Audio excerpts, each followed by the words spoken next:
আল্লাহ পাক রব্বুল আলামিন বলতেছেন وقضى ربك ألا تعبدوا إلا إياه وبالوالدين إحسانا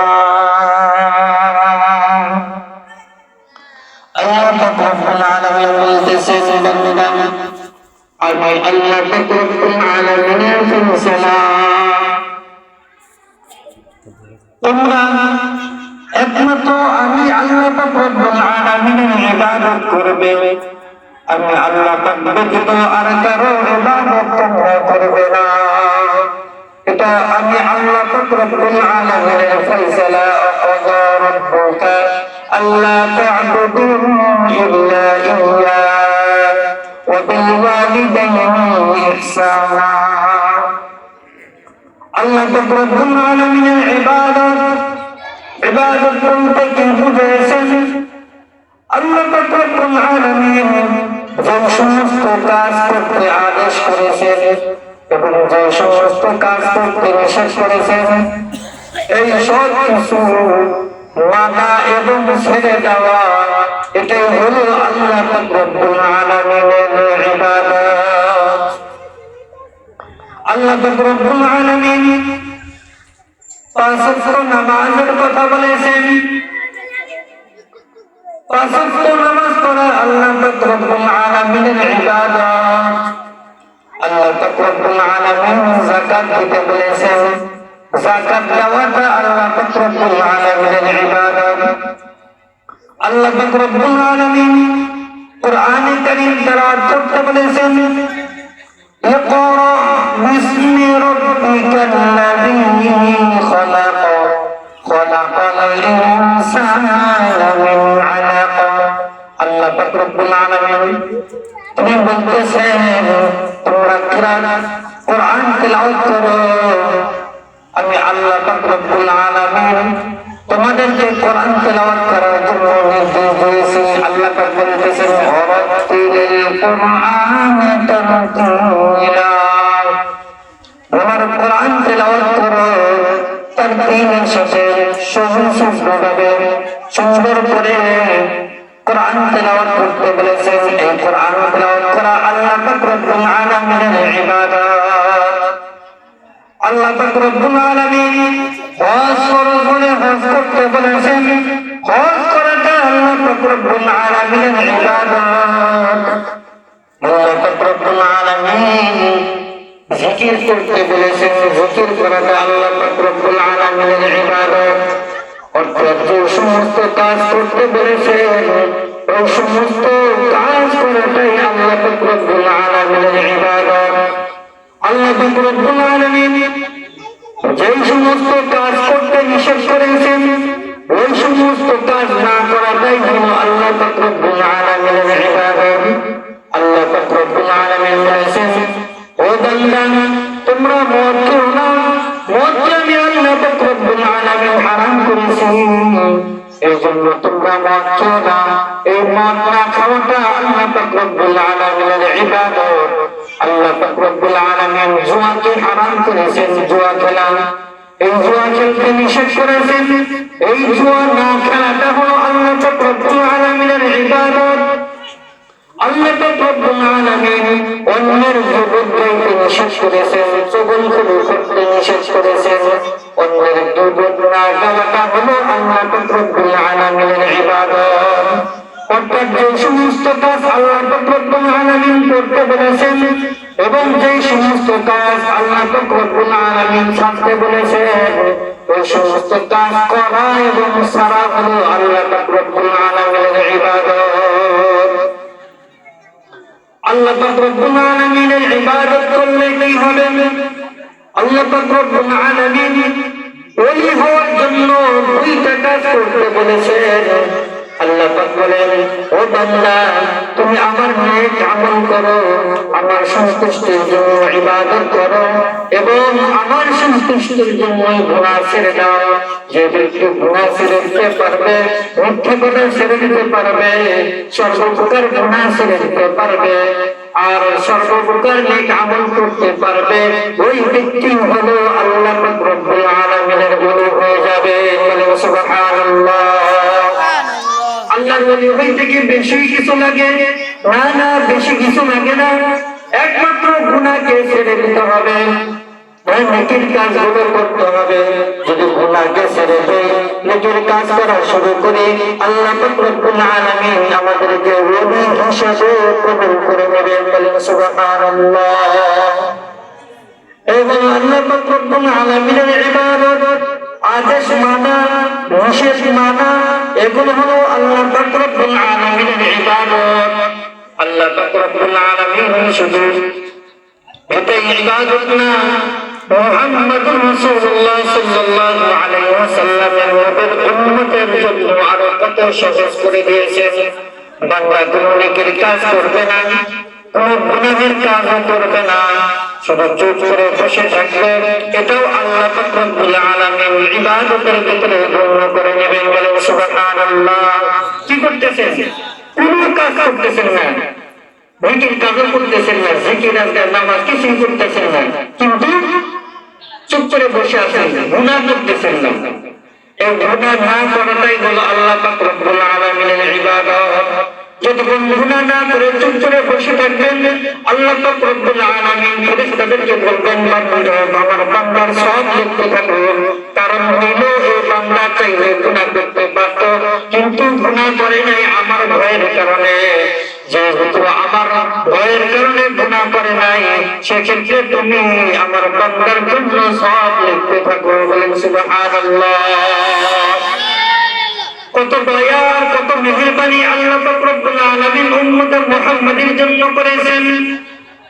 এই জন্য বেশি বেশি আমাদেরকে নেক আমল করতে হবে। কেন নেক আমল করতে হবে? আল্লাহ পাক রব্বুল আলামিন সূরা মুলকের ভিতরে বলেন, আল্লাযী খালাকাল মাউতা ওয়াল হায়াতা লিয়াবলুয়াকুম আইয়ুকুম আহসানু আমালা ওয়া হুয়াল আযীজুল গফুর। আল্লাহ পাক বলতেছেন, ও বান্দা, আমি তোমাদেরকে অনর্থকভাবে সৃষ্টি করি নাই। সৃষ্টি করার কারণ আছে, কারণটা হলো আমি আল্লাহ পাক রব্বুল আলামিন তোমাদেরকে সৃষ্টি করেছি এবং তোমাদেরকে আবার মৃত্যু দান করব, যাতে করে আমি তোমাদেরকে পরীক্ষা নিতে পারি, যাতে করে তোমাদের পরীক্ষা নিতে পারি। কে কর্মের দিক থেকে বেশি সৎ কর্ম করে, কে বেশি নেক আমল করে, আমলে সালেহ করে, এটা পরীক্ষা নেওয়ার জন্য আল্লাহ পাক রব্বুল আলামিন আমাদেরকে সৃষ্টি করেছেন। আবার আমাদেরকে মৃত্যু দেবেন,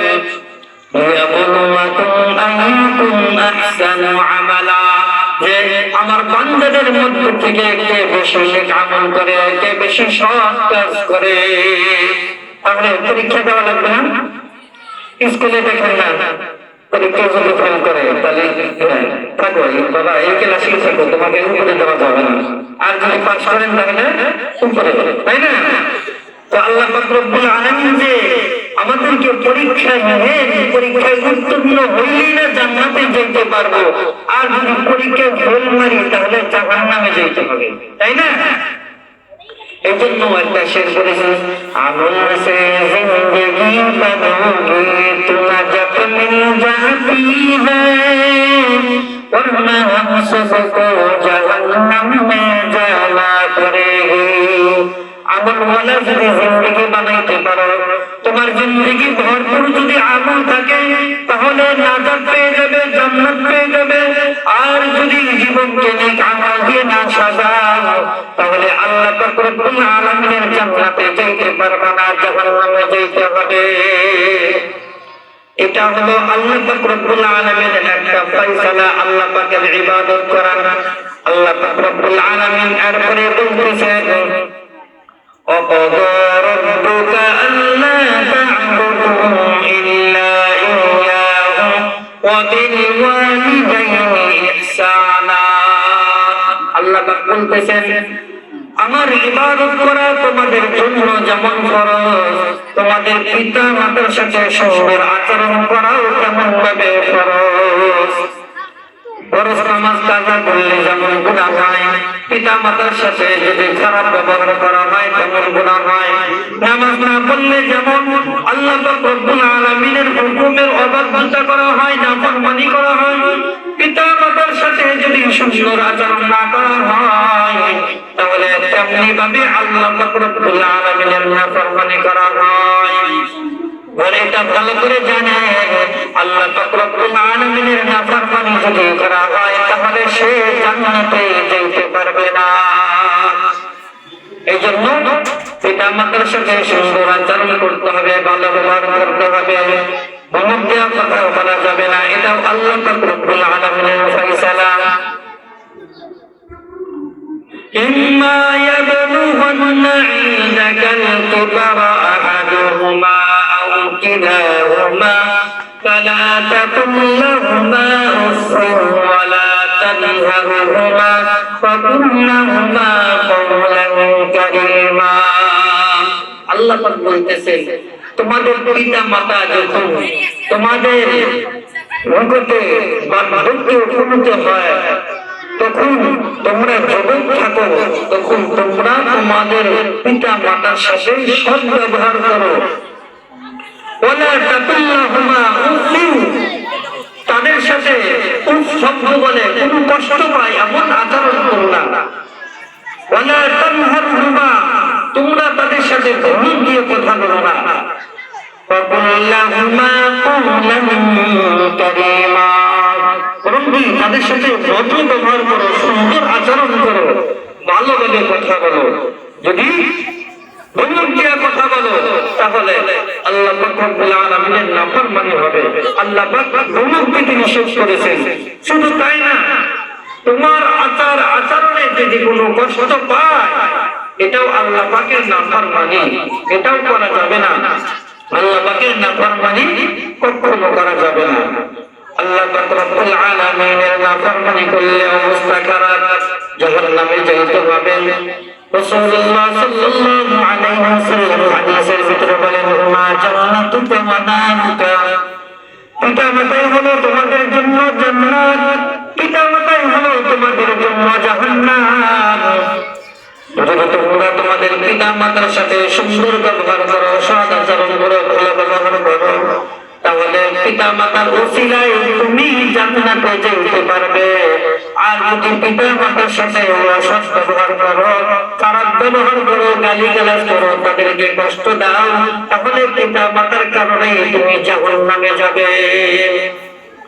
শুধু তাই নয়, পিতা মাতা যদি আল্লাহ পাক রব্বুল আলামিনের কাছে দোয়া করে, আল্লাহ পাক রব্বুল আলামিন সাথে সাথে পিতা মাতার দোয়া কবুল করে নেয়। রাসূলুল্লাহ সাল্লাল্লাহু আলাইহি ওয়াসাল্লাম বলেন, সালাতু দাওয়াতিন মুস্তাজাবাতিন লা শাক্কা ফি দাওয়াতুল মাজলুম ওয়া দাওয়াতুল মুসাফির ওয়া দাওয়াতুল ওয়ালিদ আলা ওয়ালাদিহি। রাসূলুল্লাহ সাল্লাল্লাহু আলাইহি ওয়াসাল্লাম বলেন, তিনজন ব্যক্তির দোয়া আল্লাহ পাক রব্বুল আলামিন কবুল করে নেন। এর ভিতরে কোনো সন্দেহ নাই, লা শাক্কা ফি, কোনো সন্দেহ নাই। তিনজন ব্যক্তি দোয়া করলে সাথে সাথে আল্লাহ পাক রব্বুল আলামিন কবুল করে নেন।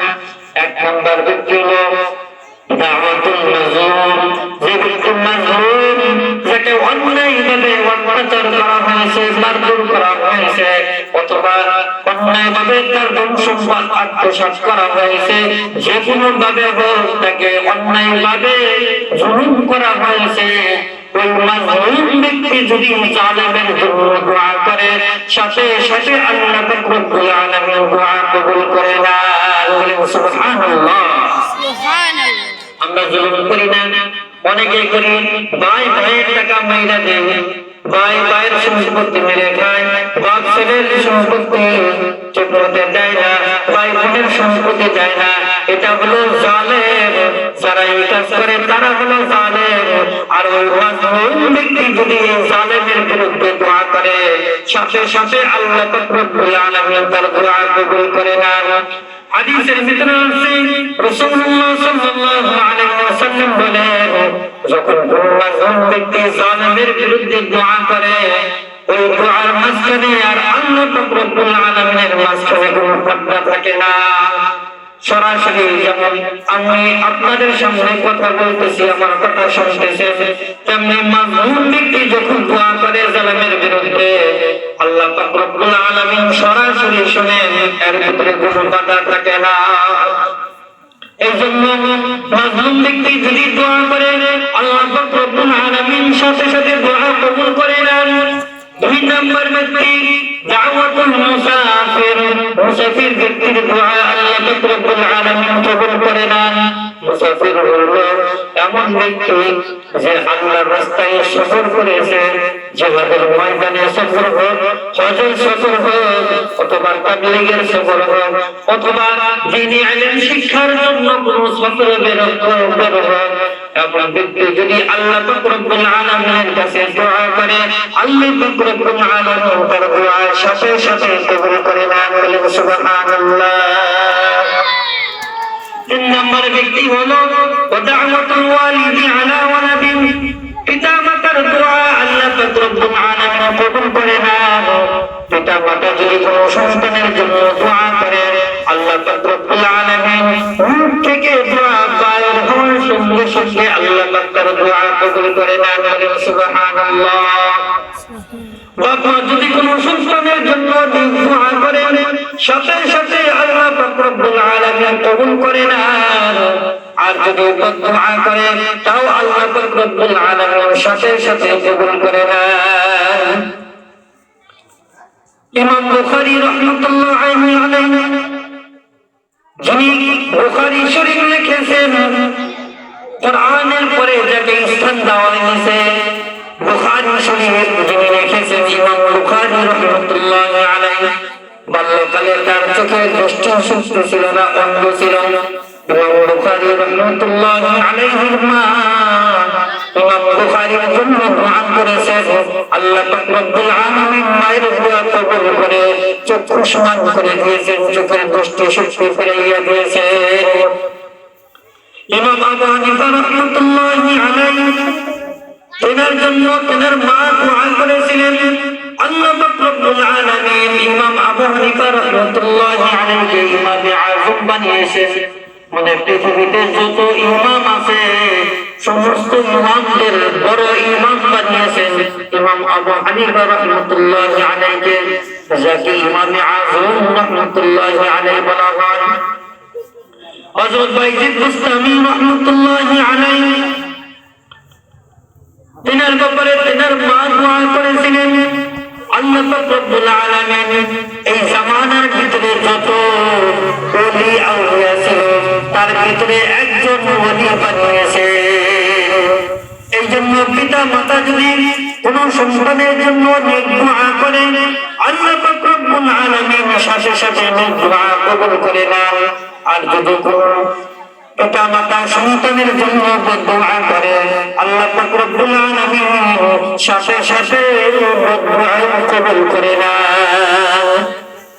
বড় মারাত্মক কথা, আমরা অনেকেই না জেনে না বুঝে সন্তানকে একটা সামান্য অপরাধ করলে সাথে সাথে এমন গালিগালাজ করি, এমন দোয়া করি যে ভাষায় প্রকাশ করা যায় না। অনেক সময় এমন এমন কথা বলি, আল্লাহর রাস্তায় এগুলা করবেন না। আপনার দোয়া অবশ্যই অবশ্যই কবুল হয় আল্লাহ পাক রব্বুল আলামিনের দরবারে। কোন কাফের মুশরিকও যদি সন্তানের ব্যাপারে আল্লাহর কাছে দোয়া করে, সাথে সাথে সেই দোয়াও কবুল হয়ে যায়। এই জন্য হাদিসের ভিতরে আসছে, রাসূলুল্লাহ সাল্লাল্লাহু আলাইহি ওয়াসাল্লাম বলেন, ওয়া ইন যালামা ওয়ালাউ কাফিরান, তোমার বাপ মা যদি কাফের হয়, তুমি মুসলমান হচ্ছ ঠিকই, কিন্তু তোমার বাপ মা কাফের জালেম, ওই জালেম বাপ মা যদি কোন সন্তানের জন্য দোয়া করে, সাথে সাথে আল্লাহ পাক রব্বুল আলামিন কবুল করে নেন। বাপ মা নামাজ পড়ুক না পড়ুক, বাপ মা যদি বেশ্যা হয়, মুনাফিক হয়, যত খারাপ হোক, তারপরে যদি বাপ মা সন্তানের জন্য দোয়া করে, আল্লাহ পাক রব্বুল আলামিন তার দোয়ার সাথে সাথে কবুল করে নেন। এই জন্য সন্তানদেরকে কখনো দোয়া করবেন না, আপনার মুখ থেকে দোয়া বের হবে তো নিশ্চিত কবুল করে নেবেন। অনেক ঘটনা আছে, বাস্তব প্রমাণ আছে। এই জন্য সবসময় বাপ মায়ের সাথে সুন্দর আচরণ করবেন, ভালো ব্যবহার করবেন। যাদের বাপ মা দুনিয়াতে দেশে আছে, তারা হাদিসের ভিতরে আছে, রাসূলুল্লাহ সাল্লাল্লাহু আলাইহি ওয়াসাল্লাম বলেন, কোন নেক সন্তান যদি পিতা মাতার মুখে রহমতের দৃষ্টি দিয়ে তাকায়, আল্লাহ পাক রব্বুল আলামিন একটা কবুল হজের সওয়াব দান করেন। বলেন সুবহানাল্লাহ। একটা হজ করতে কয় লাখ টাকা লাগে? 7 থেকে 8 লাখ টাকা লাগে বর্তমানে। তাও হজ করবেন, হবো না হবো না কোনো গ্যারান্টি নেই। কিন্তু রাসূলুল্লাহ সাল্লাল্লাহু আলাইহি ওয়াসাল্লাম বলেছেন, যদি কোনো নেক সন্তান বাপ মায়ের দিকে রহমতের দৃষ্টিতে তাকায়, তাহলে একটা কবুল হজের সওয়াব দান করেন। বলেন সুবহানাল্লাহ।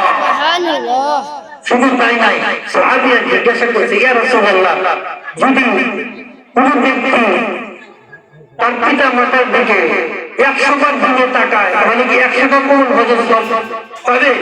রাসূলুল্লাহ সাল্লাল্লাহু আলাইহি ওয়াসাল্লাম বলেন, অবশ্যই 100 কবুল হজের সওয়াব পাবে। কেননা আল্লাহ তাআলা অতি মহান, আল্লাহ তাআলার বান্দারে কোনো জিনিসের অভাব নাই। 100 বার যদি কোনো এক সন্তান বাপ মায়ের দিকে নিজ নজরে তাকায়, রহমতের দৃষ্টিতে তাকায়, তাহলে আল্লাহ পাক রব্বুল আলামিন 100 কবুল হজের সওয়াব দান করবেন। আজকে বলতো কত 100 হজ কবুল করতে পারছে? 100 হজ করতে হলে 100 বছর পয়সা টাকা লাগবে। তারপরে বাল্যকালেই তো হজ হয় না, সব জায়গায় বুড়া বয়সে হজে হয়, তাই না? প্রত্যেক দিন যাদের বাবা মা এখন বেঁচে আছে, যদি ইচ্ছা করে প্রত্যেক দিন 1000 বার যদি নেক নজরে তাকায়, যতবার তাকাবে ততবারই কবুল হজের সওয়াব দান করবেন। সুবহানাল্লাহ, সুবহানাল্লাহ। আল্লাহ পাক রব্বুল আলামিন তোমার কাছে যদি কোনো বাবা সন্তানের জন্য দোয়া করেন, তাহলে সাথে সাথে আল্লাহ পাক রব্বুল আলামিন কবুল করে নেন। মুখে উচ্চারণ করতে হবে না, অন্তরের ভিতরে আঘাত লাগবে তো তার জন্য অটোমেটিক কবুল হয়ে যাবে, দোয়া কবুল হয়ে যাবে। রাসূলুল্লাহ সাল্লাল্লাহু আলাইহি ওয়াসাল্লামের একজন সাহাবী, যার নাম ছিল আলকামা রাদিয়াল্লাহু তাআলা আনহু, তিনি অতি দানবীর ছিলেন, অনেক দান করেছেন, 5 ওয়াক্ত নামাজও পড়েছেন, হজও করেছেন, যাকাতও দিয়েছেন, ইসলামের সমস্ত বিধানও মেনেছেন। কিন্তু সে শুধু তার স্ত্রীকে মায়ের উপর প্রাধান্য দিতেন। যে কোন কাজে, যে কোনো পরামর্শ করলে বউকে প্রাধান্য দিত মায়ের উপর দিয়া। এই জন্য মায়ের মনে ব্যথা লাগছে, আরে বেটা, তোমাকে এত কষ্ট করে লালন পালন করলাম, এত কষ্ট করে বড় করলাম, আর আজ তুমি বউয়ের কথা মতে আমাকে ছোট করতেছো, অপমান করতেছো, আমাকে প্রাধান্য দিচ্ছ না, বউকে বেশি প্রাধান্য দিচ্ছ। এই যে মায়ের মনে একটা কষ্ট লেগে গেছে, আল্লাহ পাক রব্বুল আলামিনের সাথে দোয়া, আল্লাহ পাক রব্বুল আলামিনের কাছে দোয়া কবুল হয়ে গেছে। আলকামা রাদিয়াল্লাহু তাআলা আনহু মৃত্যু শয্যায় শায়িত, তিনি কোনো কথা বলতে পারতেছেন না। আল্লাহ পাক রব্বুল আলামিন জবানটা বন্ধ করে দিয়েছেন, তার মুখ দিয়ে কোনো কথা বের হচ্ছে না। এমন সময় আলকামা রাদিয়াল্লাহু তাআলা আনহুর স্ত্রী রাসূলুল্লাহ সাল্লাল্লাহু আলাইহি ওয়াসাল্লামকে ব্যাপারটা জানালেন। ইয়া রাসূলুল্লাহ, আপনার আলকামা, তার মুখ দিয়ে তো কোনো কথা বের হচ্ছে না, সে কালিমা পড়তে পারতেছে না, তার মুখ দিয়ে কোনো জবান দিয়ে কোনো কথা বের হচ্ছে না, তার তো অবস্থা খুবই খারাপ, সে তো মৃত্যু শয্যায় শায়িত। রাসূল সাল্লাল্লাহু আলাইহি ওয়াসাল্লাম কয়েকজন সাহাবীকে পাঠালেন, যাও কালিমা তালকিন করে আসো, কালিমা তালকিন দাও। সাহাবায়ে কেরামরা চলে গেলেন আলকামা রাদিয়াল্লাহু তাআলা আনহুর বাড়িতে কালিমা তালকিন দেওয়ার জন্য। সাহাবায়ে কেরামরা অনেক